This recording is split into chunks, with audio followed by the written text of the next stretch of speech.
E aí, galera, então vamos lá para mais uma aula de cálculo estequiométrico. Uhul, vamos lá. Eu sei que cálculo estequiométrico é muito exercício, é muita matemática, alguns gostam, outros não gostam, mas vamos lá. Vai fazendo, vai estudando, segue os métodos passo a passo, como eu falei, e lê com bastante atenção, uma questão de interpretação dos problemas. Então, vamos ver agora um caso que ainda não comentei com vocês, então agora já é uma aula nova, que é sobre como fazer um cálculo estequiométrico quando o volume está fora da CNTP. Então, o volume não está mais na CNTP. Porque a gente sabe que na CNTP, nas condições normais de temperatura e pressão, 1 mol é sempre 22,4 litros. A CNTP, as condições normais de temperatura e pressão, é a temperatura de 0 graus Celsius, cuidado, é 0 graus Celsius, e a pressão de 1 atmosfera. Então, temperatura de 0 e pressão de 1 atmosfera. Fora da CNTP, a gente vai ter que aplicar a chamada equação de Clapeyron, que é PV igual a nRT, onde P é pressão, V é volume, N é o número de mols, R é a constante Clapeyron, que é sempre dada, e T é a temperatura. E essa temperatura tem um problema, ela tem que estar em Kelvin, que é a temperatura que mede o zero absoluto. Mas nunca vi um vestibular já dar a temperatura em Kelvin. Sempre vai dar em Celsius, porque é a que a gente mais usa. E aí você vai ter que transformar de Celsius para Kelvin. Lembrando que a temperatura em Kelvin é igual à temperatura em Celsius mais 273, certo? Então, vamos ver como é que funciona um cálculo estequiométrico com gás fora da CNTP. Então, eu vou diminuir aqui, porque agora não interessa mais minha carinha. Olha essa questão. O químico famoso por seus experimentos com balões foi responsável pelo segundo voo tripulado, Jacques Achard. Para gerar o gás nitrogênio, hidrogênio, que nitrogênio, gás hidrogênio, com o qual o balão foi enchido, ele utilizou o ferro metálico. Então, ó, quem são as substâncias presentes que ele está falando? Ferro e hidrogênio. Supondo que ele tenha sido utilizado 448 quilos, aqui tem um problema.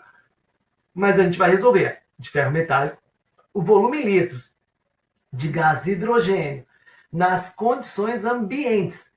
Cuida, CNTP, condições normais de temperatura e pressão. A temperatura é zero. Na CNTP, a temperatura é zero.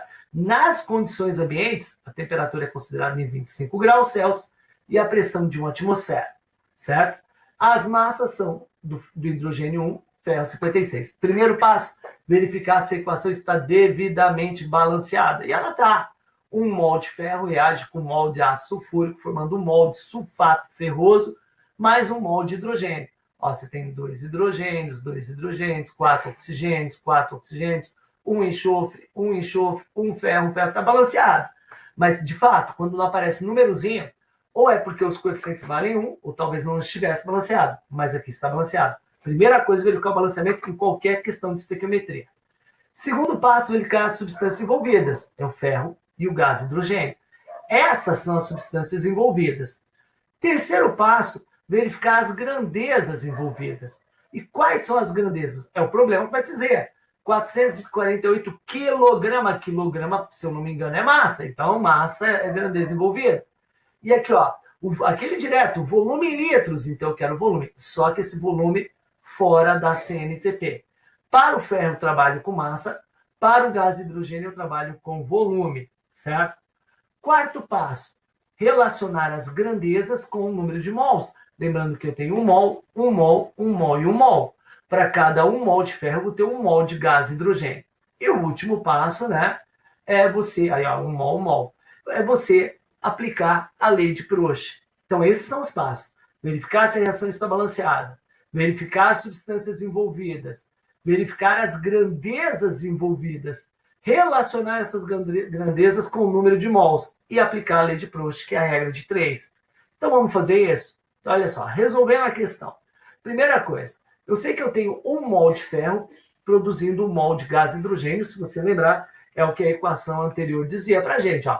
1 mol de ferro produz 1 mol de hidrogênio. Então, eu estou partindo da equação 1 mol de ferro produzindo 1 mol de hidrogênio. Beleza? Se você lembrar também, nós vamos trabalhar com massa para ferro e vamos trabalhar com volume para esse cara aqui. Bem, a massa molar do ferro é 56 gramas por mol, ele deu essa massa molar, né? Então, e vou trabalhar com volume para o gás carbônico. certo? Para o gás hidrogênio, que gás carbônico, gás hidrogênio. Tem um pepino grande, esse volume está fora da CNTP. Então, eu vou ter que calcular esse volume para saber quanto é nessas condições de temperatura e pressão. Só tem uma maneira de fazer isso, que é aplicando a equação de Clapeyron, PV vezes nRT, onde P é a pressão, V é o volume em litros, N é o número de mols, eu sempre calculo para 1 mol, tá? Independente de quantos mols seja, calculo para 1 mol. Se é mais de 1 mol, multiplica pelo tanto de mols que for depois o resultado.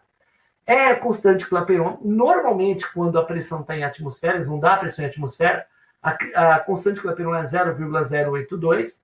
Se a pressão for dada em milímetro de mercúrio, ele vai te dar 62,3, que é a constante Clapeyron. Mas elas são dadas, tá? Não se preocupe, certo? Ou vem no exercício, ou vem no formulário de química no vestibular ou na prova.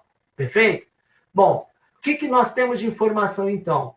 A pressão vale 1, a temperatura é 25 nas condições ambientes, a constante de Clapeyron é uma constante, esse valor é fixo, e eu sempre calculo para 1 mol. Tá, até porque aqui é 1 mol, mas se fosse 2 mols, depois eu multiplicaria por 2, mas eu sempre calculo para 1 mol, certo?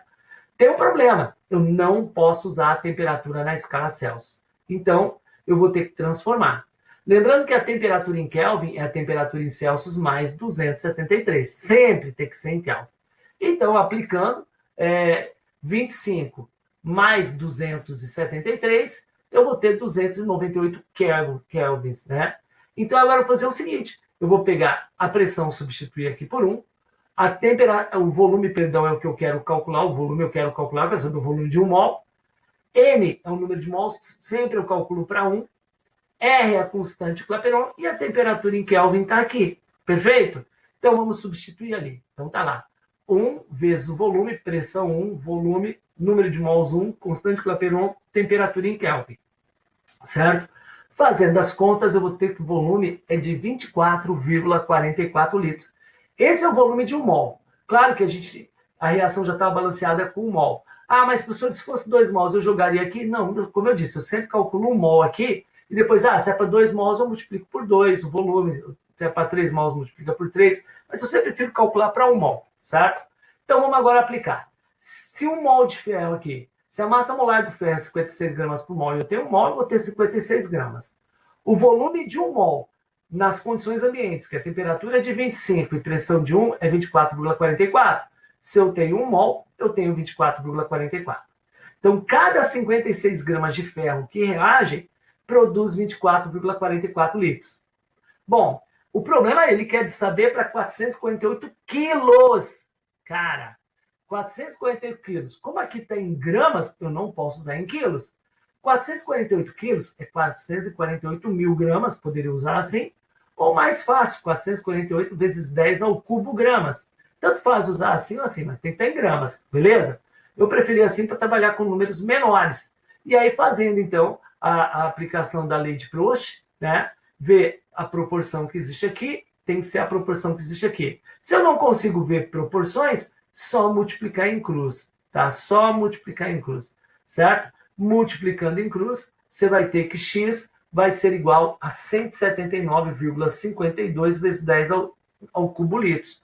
Ou, se quiser, 179.520 litros de gás hidrogênio para encher o balão. Legal, né? Então, dessa maneira que você vai calcular sempre que se pedir volume e o gás não estiver na CNTP. Se fosse na CNTP, eu ia omitir todo esse cálculo aqui, ó, porque eu sei que o mol é 22,4 litros. Mas fora da CNTP, eu tenho que aplicar a equação de Clapeyron, tá? Então fica com ela na cabeça aí. Muitos brincam com ela, lembrando, pobre velhinha nunca recusa um tarado. Bem machista essa, né? Ou tem uma mais que eu gosto, que é o padre voador não retorna à terra. Lembra do padre balão? Padre voador não retorna à terra. Pecado, né? Mas tá lá. Gente, espero que vocês tenham entendido, então, como se fazer estequiometria quando o gás estiver fora da CNTP e tiver que trabalhar com volume, tá? Veja e reveja essa aula várias vezes, faça os exercícios do módulo, tem bastante para você fazer. Grande abraço.